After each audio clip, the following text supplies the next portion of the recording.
Bore da, good morning from quite a miserable Anglesey today really. It's raining. The garden can do with a bit of raining, but anyway, I digress.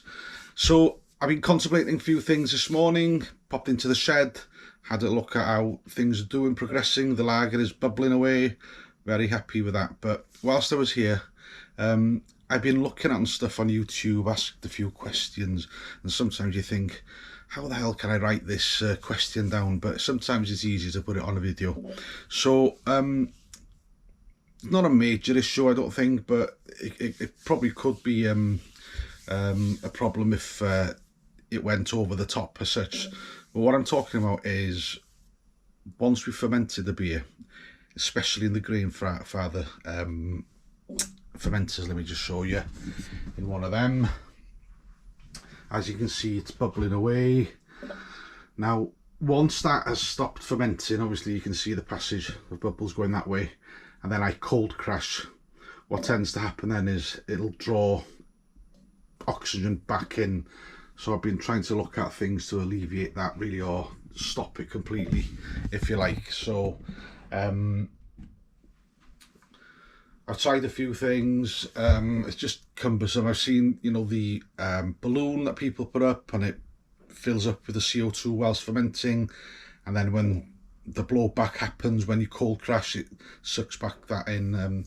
But you know, that's one way of putting it. But I've just been thinking about, I think these hold about 2 psi. Now, I could be way out of my depth on this one here, but what I've just had a think this morning is, maybe because I just had that order from China, got one of these one-way valves. I was thinking, when the fermentation has finished and I'm about to cold crash, pop one of these on one-way valve so it won't draw air back in. Theoretically, the fermentation has stopped, so I'm thinking, would that really work? Would that stop any ingress of oxygen? Would these very stiff, let me just show you, very stiff clamps fail? Would air get in this way? Would it be pulled in? They're quite stiff, to be fair, and they hold down, they hold down the lid quite fast. You know, I'm just wondering whether or not it would suck that much air in. Would that really work? It's just a thought really, guys. Simple thought, simple idea. I could be totally wrong. Just like to see if any of you got any points on it, answers on a postcard, or if it's easier, drop me a message down below and let's start a conversation about it.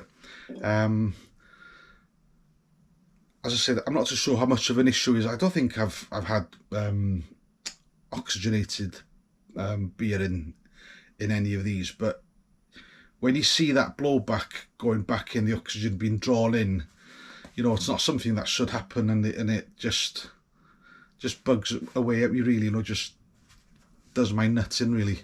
So I'm just thinking whether or not I could do that. With this holding only 2 psi, would I be able to get a spunding valve and put a pressure on maybe a 1 bar coming out, and just seeing what, you know, that it wouldn't be able to draw anything back in? Whether or not that spunding valve is actually necessary, I don't think it would be. Maybe something as simple as that would do, or maybe I'm just totally wrong. Just seeing that this community's tried more or less everything with home brewing. Maybe somebody's tried it, I don't know. So it's just a question really. Hope everybody's doing great. Beer's doing all right here. And I might keg that today because it's quite miserable out there. It's been cold crashing for it's asked for 4 days cold crashing. To be honest with you, all other beers I've only been cold crashing for 2 days anyway.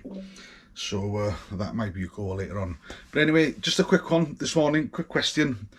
I'd be really appreciative if anybody can give me an answer on that, whether it's worth the hassle, because I've got 4 of those valves and I could do it, one for each of these, because sometimes I do actually fill them all.